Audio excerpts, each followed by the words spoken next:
Young tiger NTR mega power star Ram Charan కాంబోలో వచ్చిన RRR cinema ప్రపంచవ్యాప్తంగా తిరుగులేని సంచలనం సృష్టించింది. ఇద్దరు నటనలో పోటీ పడ్డారు. ఒకరిని మించి మరొకరు అదరగొట్టే ప్రయత్నం చేశారు. అయితే అందరినీ ఎక్కువగా ఆకట్టుకుంటుంది మాత్రం ఆస్కార్ అవార్డు సాధించిన నాటు నాటు నాటు సాంగ్. ఇద్దరు మంచి డాన్సర్స్ కావడంతో ఎవరు హైలైట్ అవుతారు అని అంత ఆసక్తిగా చూశారు. ముఖ్యంగా ఫ్యాన్స్లో ఈ పాట విడుదలకు ముందే ఓ రేంజ్లో డిస్కషన్ జరిగాయి. మా హీరో మంచి డాన్సర్ అంటే మా హీరో మంచి డాన్సర్ అని సోషల్ మీడియా వేదికగా తిట్టుకున్నారు కూడా. బట్ అందరి అంచనాలను తారుమారు చేస్తూ రాజమౌళి చేసిన మ్యాజిక్కు మెస్మరైజ్ అయిపోయారు. ఇద్దరిలో ఎవరు ఎక్కువ ఎవరు తక్కువ అనే మాటకే ఆస్కారం లేకుండా ఆస్కార్ వరకు తీసుకువెళ్ళాడు ఈ పాటని. ఈ సాంగ్ కోసం ఏకంగా 17 సార్లు టేక్స్ చేశారని చెప్పారు. అందుకే అంత పర్ఫెక్ట్గా వచ్చింది పాట. డ్యాన్స్ పరంగా చివరిలో ఎన్టీఆర్ను గెలిపించినా అదంతా కథలో భాగంగానే కన్విన్స్ అయ్యారు fans.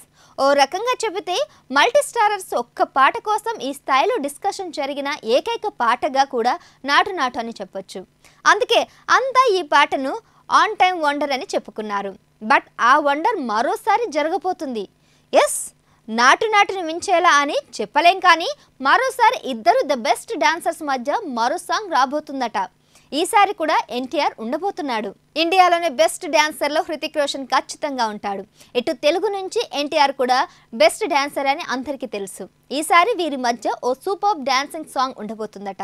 NTR Bollywood debut movie War 2 కోసం ఇప్పటికే ఒక స్కెడ్యూల్ పూర్తి చేసుకున్నాడు. ఈ మూవీలో అతను హృతిక్ రోషన్ కలిసి నటించబోతున్నాడు. ఈ సినిమాలోనే ఇద్దరి మధ్య ఓ మాస్ సాంగ్ ఉండబోతుందట. తెలుగు నుంచి అంటేనే ఆ రేంజ్ రెస్పాన్స్ వచ్చింది. ఇంకా ఈ పాటను ఏకంగా బాలీవుడ్ స్టార్ వర్సెస్ టాలీవుడ్ స్టార్గా చూస్తే ఇంకేముంది, 2 చోట్ల ఈ పాట కోసమే బాక్సులు బద్దలైపోతాయేమో. అయితే ఎలా చూసినా ఎన్టీఆర్ ఎప్పుడూ ఏ పాట కోసం రిహార్సల్స్ చేయడంటారు. అలాంటి వాడు రాజమౌళి కోసం నాటు నాటు పాట కోసం చరణ్తో కలిసి రిహార్సల్స్ చేశాడు. అది కేవలం ఇద్దరి అభిమానుల మధ్య డిఫరెన్సెస్ రాకూడదనే కారణం కోసమే. మరి ఈసారి కూడా హృతిక్తో కలిసి రిహార్సల్స్ చేస్తాడనుకోవచ్చా? బట్ సిచ్యువేషన్ పరంగా ఈ పాట డ్యాన్స్లో కూడా ఎవరో ఒకరు ఓడిపోయేలా ఉంటే మాత్రం ఖచ్చితంగా ఆయా హీరోల అభిమానులు మళ్ళీ పండగ చేసుకుంటారేమో. కానీ మరి ఈ పాట కూడా నాటు నాటు రేంజ్ స్టెప్పులతో ఉంటుందా అనేది చూడాలి.